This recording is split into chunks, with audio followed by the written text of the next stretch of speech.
So hello everyone, in this video we'll be discussing another exercise for JavaScript. So this exercise says to create a program in which we can convert Celsius to Fahrenheit.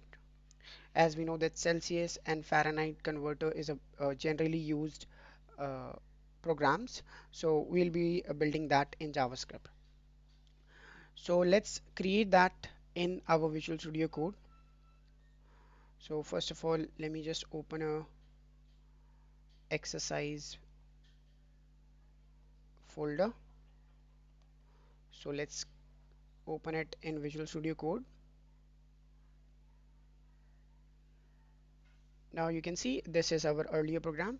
I'll remove it and I'll simply add a log.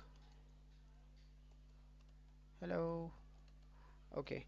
Now if I save it and if I run this file,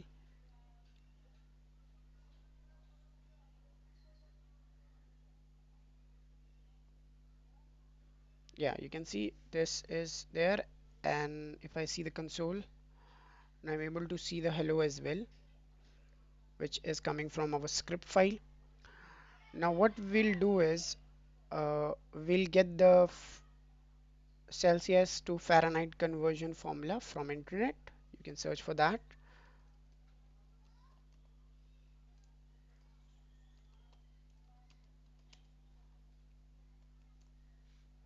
Fahrenheit, you can see.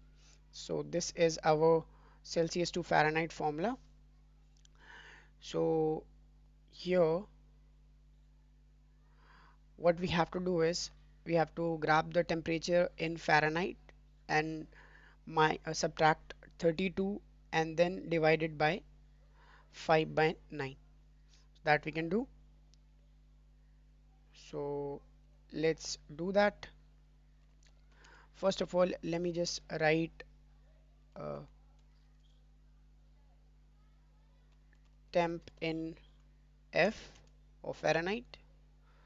Let's say it's 120 degree, and temp in Celsius.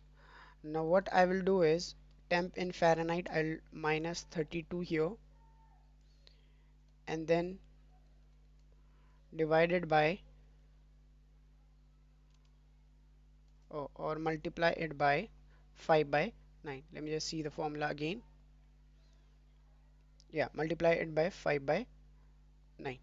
5 by 9 is basically nothing but uh, 5 divided by 9. That will do. If I console log it,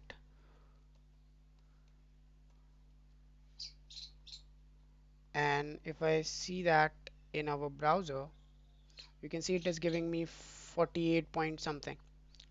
Now if I grab the converter or calculator,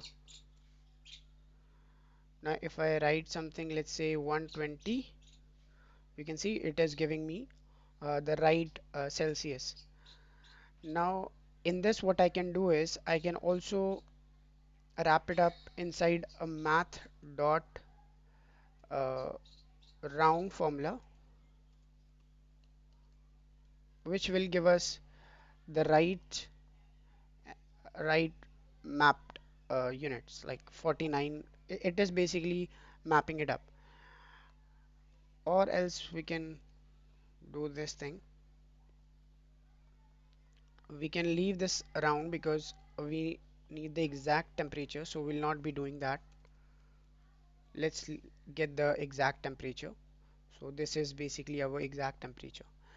Now what I will do is I'll not write temperature in Fahrenheit manually. Instead I'll grab it from the user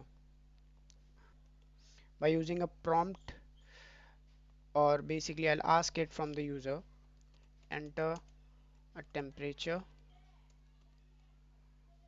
in Fahrenheit, height, let's say. You can see it is giving me the pop-up. Now if I write something, let's say at 120, it is giving me the right temperature. If I do it, let's say 50, so it will give me 10 degrees Celsius. If I do that for 89, it will give me 31 as the Celsius. Similarly, you can grab it from the users as well. So this was the program. I hope you got it. Let's meet in the next video.